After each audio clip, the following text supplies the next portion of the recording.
எப்ப பார்த்தாலும் புளிக்குழம்பு, சாம்பாரு, ரசம் அப்படி இல்லன்னா ஏதாவது வெரைட்டி ரைஸ். அத தவிர நான் ஏதாவது ஒரு குழம்பு பண்றேன் அப்படின்னா, இந்த முட்டை குழம்பு பண்ணுவேன். இந்த சமைக்கிற விஷயத்துலலாம் என் ஹஸ்பண்ட் கிட்ட அவ்வளோ சீக்கிரமா எந்த ஒரு பாராட்டும் வாங்கிற முடியாது. ஆனா இந்த முட்டை குழம்பு நான் பண்ணா தான் பிடிக்கும். ஃபர்ஸ்ட்லாம் சொல்லும்போது முட்டையோட கவுச்சி ஸ்மெல் இருக்கும். உடைச்சு ஊத்தி வேணா வேக வச்சே வச்சு தரேன் அப்படின்னு சொல்லி தான் வைப்பேன்.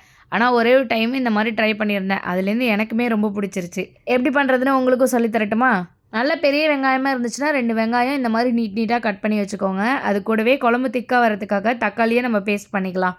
எண்ணெய் சூடானதுக்கப்புறம் அதில பிரிஞ்சி இலை, கிராம்பு, பட்டை எல்லாம் சேர்த்துட்டு ஆனியனையும் சேர்த்து நல்லா வதக்கிக்கோங்க.